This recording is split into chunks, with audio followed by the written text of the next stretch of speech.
반갑습니다. 붓다의 복과 지혜입니다.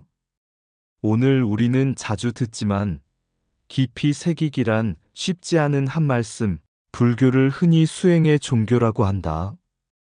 이 말을 마음에 모시며 함께 공부하는 자리입니다. 부처님께서는 가르침을 들은 뒤 가만히 머리로만 이해하라고 하지 않으셨습니다. 알았다면 실천하고 들었다면 닦으라고 하셨습니다. 왜냐하면 수행이란 남이 대신해 줄 수 없고 오직 나 자신만이 스스로 걸어가야 하는 길이기 때문입니다. 수행의 첫걸음은 거창한 것이 아닙니다. 오늘 나에게 일어난 작은 화를 참는 것, 사람과의 갈등을 부드럽게 넘기는 것, 추위와 더위도 자연의 이치로 받아들이는 것. 이 모든 것이 바로 부처님께서 말씀하신 인욕의 수행입니다. 그래서 수행은 멀리 있는 것이 아니라 지금 이 자리, 이 순간에 있습니다. 부처님은 우리에게 항상 깨우쳐 주십니다. 분노를 다스리면 마음이 밝아지고 인욕을 닦으면 길이 열린다. 오늘 이 시간 부처님 가르침을 마음에 새기며 말 한마디, 생각 하나라도 더 부드럽게 하고 나를 다스리고 세상을 따뜻하게 만드는 참된 수행의 길을 함께 걸어가 보시길 바랍니다. 자, 그럼 불교를 흔히 수행의 종교라고 한다. 그 여정을 함께 해볼까요? 옛날 마가다국의 한 마을에 성품이 온순하고 마음씨가 곱기로 유명한 청년이 있었습니다. 사람들은 그가 누구에게도 화내는 법이 없다 하여 부드러운 바람이라 불렀습니다. 어느 날 그 마을에 성질이 사납고 늘 화를 내는 장사꾼이 찾아왔습니다. 그는 장터에서 사소한 일로 청년을 몰아붙이며 거친 말로 욕설을 퍼부었습니다. 주변 사람들이 놀라 말렸지만 청년은 고요하게 서서 아무런 대응을 하지 않았습니다. 장사꾼은 더 격분했습니다. 이 겁쟁이, 말도 못하느냐? 왜 대꾸를 안 하느냐?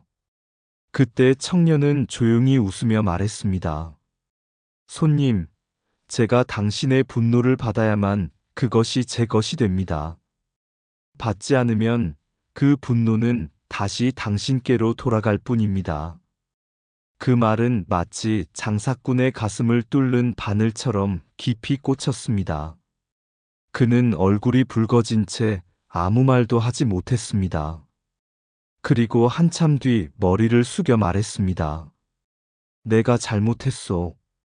당신의 침착함이 나를 이겼소. 그 소문은 곧 부처님께까지 전해졌고 제자들이 여쭈었습니다. 세존이시여, 그 청년은 어떻게 그런 인욕을 이룰 수 있었습니까? 부처님은 미소 지으시며 말씀하셨습니다. 그 청년은 계율을 많이 외운 것이 아니라 배운 한 가지를 곧바로 실천했기 때문이다. 진리는 행해야 빛나고 수행은 쌓아야 열매가 맺힌다. 화를 버티는 마음, 욕됨을 받아들이는 마음. 그것이 바로 수행자의 길이다. 부처님의 이 말씀을 들은 제자들은 고개를 깊이 숙였습니다. 분노를 누르고 인욕을 지키는 일, 그것이야말로 경전을 100번 읽는 것보다 더 어렵고 그래서 더 소중한 수행임을 이해했기 때문입니다. 그래서 사람들은 지금도 말합니다. 불교를 흔히 수행의 종교라고 한다. 듣는 데서 끝나지 않고 아는 데서 멈추지 않고 한 생각, 한 행동으로 살아내는 종교라는 뜻입니다.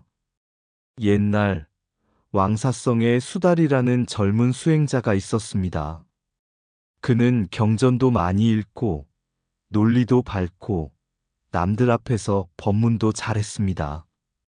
하지만 한 가지 약점이 있었으니 바로 분노를 참지 못한다는 점이었습니다. 그것은 지난 시간에 말한 이수겁의 과보가 어떻게 돌아오는지조차 통찰하지 못한 탓이었습니다. 한 번의 분노가 불러온 무서운 결과. 어느 날 한 노승이 수달의 실수를 따뜻하게 일러주었습니다. 수달아, 그 말은 조금 더 부드럽게 했으면 더 좋았을 것이네. 단 한마디였습니다. 그런데 수달은 얼굴이 붉게 달아오르더니 벌컥 화를 내며 말했습니다. 스님은 저를 무시하십니까? 제가 얼마나 공부했는지 아십니까? 노승은 말없이 고개를 숙였지만 주변 제자들은 깜짝 놀랐습니다.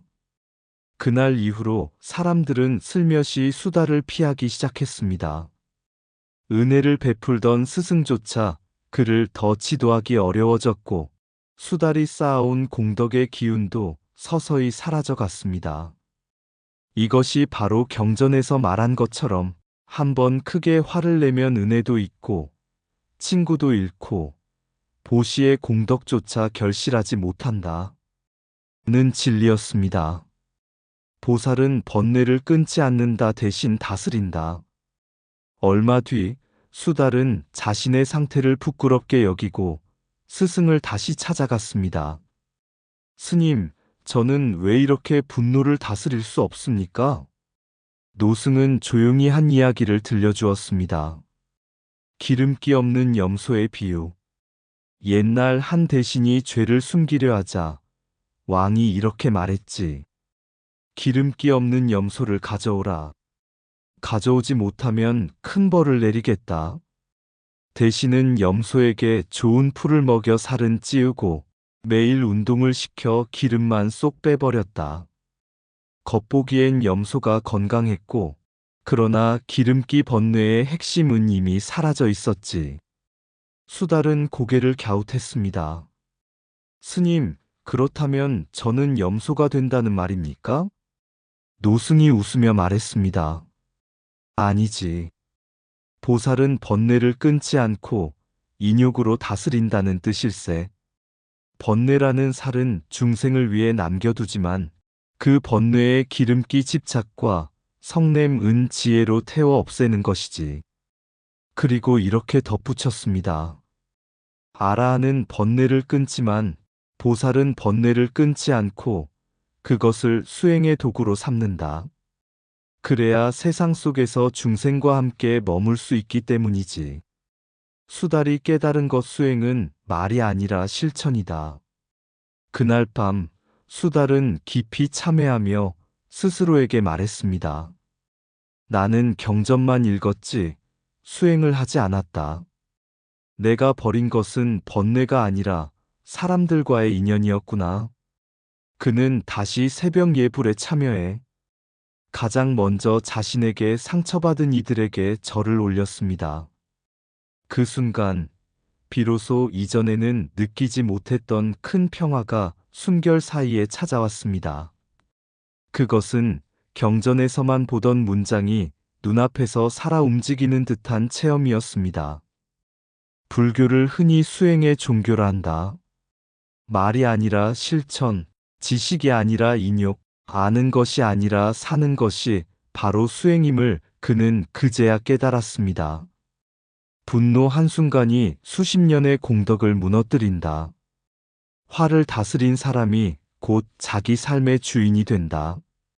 인욕은 고통을 참는 것이 아니라 지혜로 번뇌를 길들이는 일이다.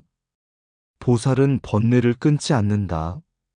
다만 번뇌가 자신을 흔들지 못하게 할 뿐이다.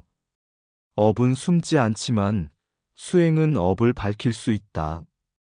은혜를 잊는 마음보다 더 무서운 화는 없다.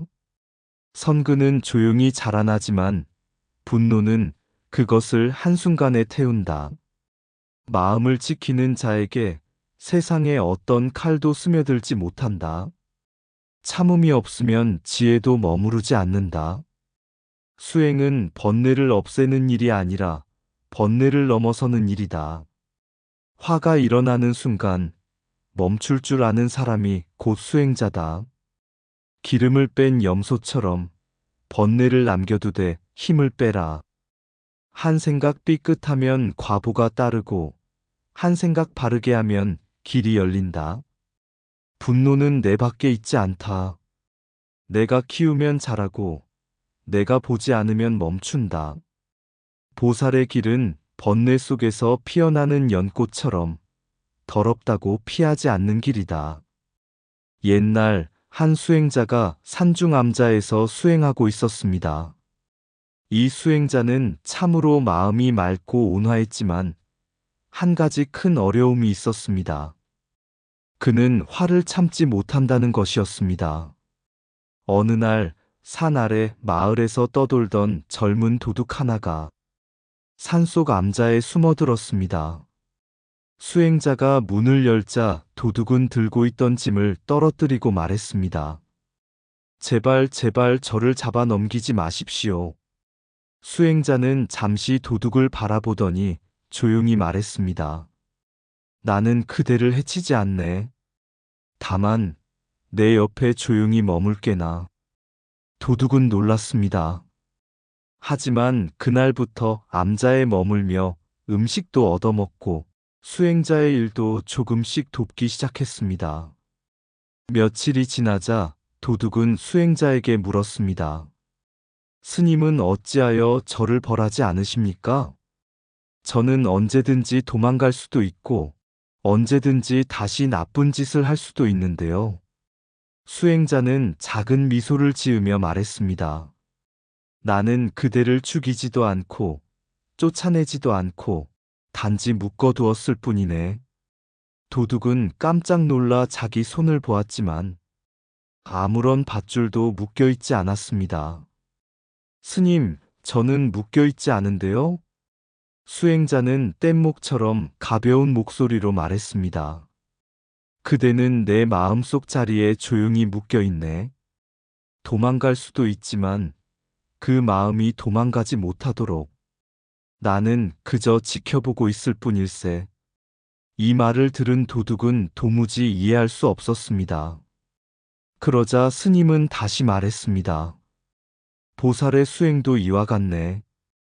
보살은 번뇌를 끊어버리면 아라한의 경지에 떨어져 중생을 도울 수 없네. 그러나 번뇌를 놔두면 도둑처럼 날뛸 수 있으니 밧줄처럼 지혜로 묶어두는 것이지. 도둑은 처음으로 수행자의 가르침을 이해하기 시작했습니다. 어느 날은 폭우가 내려 암자가 물에 잠길 뻔했습니다. 도둑은 소리쳤습니다.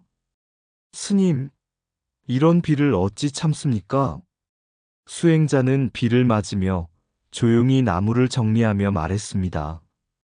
비가 비를 내릴 뿐이지 비가 나를 괴롭히는 것은 아니네. 이것이 법인일세. 또 어느 날은 마을에서 한 행인이 올라와 스님에게 거친 말로 욕을 퍼부었습니다. 도둑은 화가 치밀어 당장 싸울 듯 달려들었습니다. 스님, 왜 참기만 하십니까? 저런 모욕을 왜 그대로 두십니까? 수행자는 조용히 합장하며 말했습니다. 저 사람이 던진 말은 저 사람의 것이네. 내 마음이 받지 않으면 상처가 될 수 없지. 이것이 생인일세. 도둑은 그제야 알았습니다. 스님은 비를 피하여 해탈한 것이 아니라 비 속에서 해탈을 닦고 있었고 모욕을 피하여 인욕한 것이 아니라 모욕 속에서 인욕을 이뤄내고 있었던 것입니다.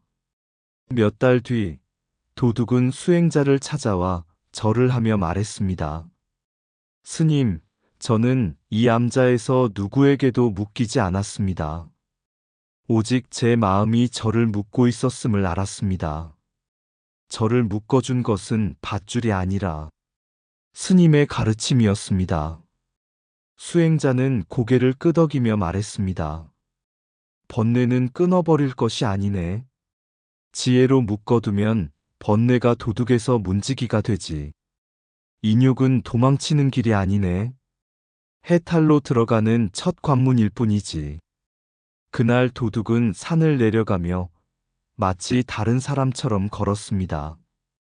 그의 걸음은 더 이상 도망치는 걸음이 아니라 자기 마음을 향해 가는 걸음이었습니다. 번뇌는 없애는 것이 아니라 지혜로 묶어두는 것이다. 도둑을 죽이지 않듯 마음의 번뇌도 죽이지 말고 길들여라. 인욕은 해탈을 여는 문이지 고통을 억지로 참는 일이 아니다. 참음이 바로 깨달음의 첫 발걸음이다. 보살은 번뇌 속에서 자라며 번뇌를 업고 중생을 건넌다. 마음이 받지 않으면 모욕은 상처가 되지 않는다. 자연을 원망하는 이는 아직 어린아이요. 그대로 받아들이는 이는 이미 수행자다. 생인의 힘은 사람의 칼을 무디게 하고 법인의 힘은 자연의 바람을 잠잠하게 한다. 분노는 묶어두면 가만히 있지만 풀어두면 선근을 태운다. 번뇌를 끊어버리면 중생과 멀어지고 번뇌를 다스리면 중생에게 다가간다. 스스로 묶지 못한 마음은 어디로든 도망간다. 참을 줄 아는 자에게는 자연도 사람도 더 이상 적이 아니다. 말을 받지 않는 마음이 곧 보호막이다. 해탈은 멀리 있지 않다. 인욕 한 번에 문이 열린다. 비를 피하는 것이 수행이 아니라 비 속에서 흔들리지 않는 것이 수행이다. 옛날 한 왕국에 매우 똑똑한 왕자가 있었습니다. 책이라면 무엇이든 읽었고 경전의 문장도 줄줄 외웠습니다. 학자들은 모두 말했습니다. 이 왕자는 훗날 훌륭한 왕이 될 것입니다. 이해하는 속도도 빠르고 말도 정연합니다. 그러나 왕자의 스승인 노승은 고개를 저었습니다. 아직 멀었다. 진짜 공부는 글 속이 아니라 마음 속에서 이루어진다. 어느 날 노승은 왕자를 데리고 시골 마을을 찾았습니다. 그곳에는 말을 잘 듣는 소를 키우는 농부가 있다고 했습니다. 왕자는 궁금했습니다.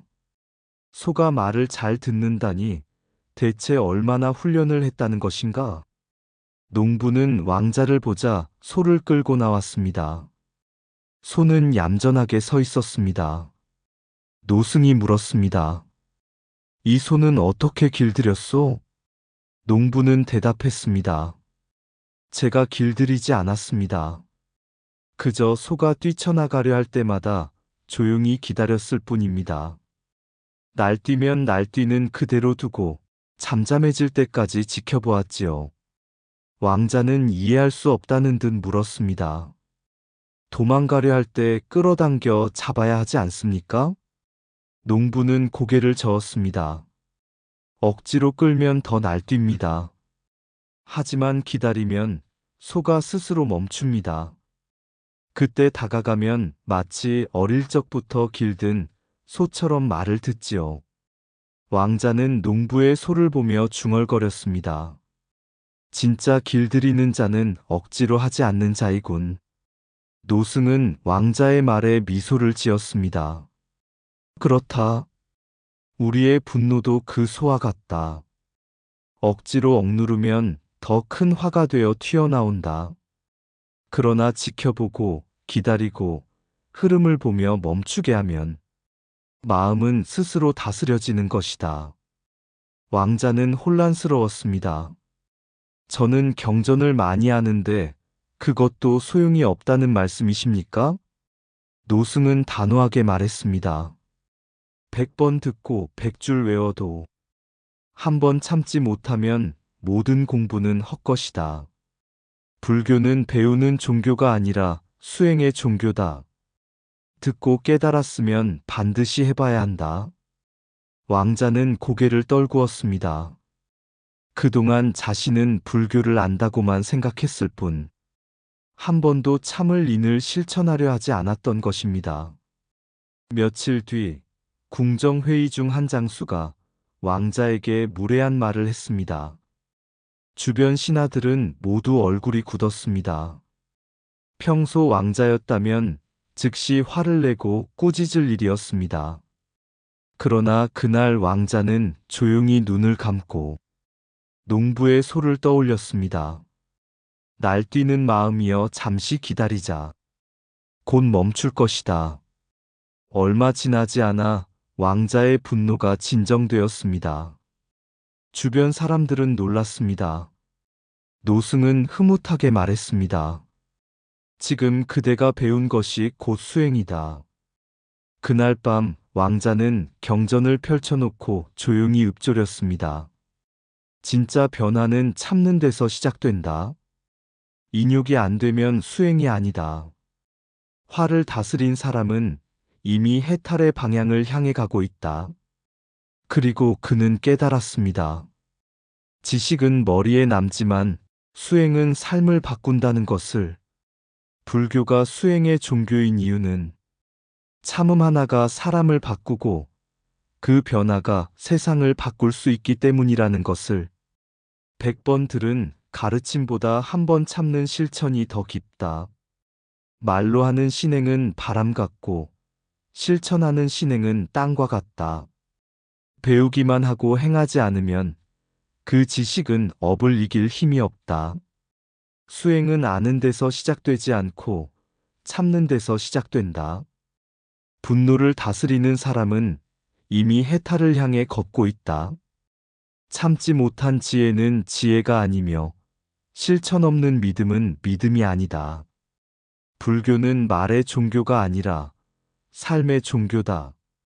알기만 하고 닦지 않는다면 듣지 않은 것과 같다. 인욕 없는 수행은 집 없는 사람과 같다. 머물 곳이 없다. 화를 잠재우면 업이 잠잠해지고 업이 잠잠해지면 길이 열린다. 배우는 이는 많지만 실천하는 이는 드물다. 해탈은 실천하는 자에게만 열린다. 좋은 말을 1000번 외워도 한 번의 인욕만큼 마음을 맑히지 못한다. 수행의 시작은 인욕이고 수행의 완성도 인욕이다. 참음은 눌러놓는 것이 아니라 변화의 문을 여는 것이다. 진짜 불자는 말로 증명하지 않고 삶으로 증명한다. 부처님 당시 제자 아난다가 문득 이렇게 여쭈었습니다. 세존이시여, 어찌하여 그 많은 수행 중에 인욕을 가장 먼저 세우셨습니까? 보시도 있고 지게도 있고 선정도 있고 지혜도 있는데 왜 하필 참는 것이 첫 관문입니까? 부처님은 미소만 지으시고 아난다를 데리고 마을길로 나가셨습니다. 그날은 햇볕도 뜨겁고 먼지도 심했습니다.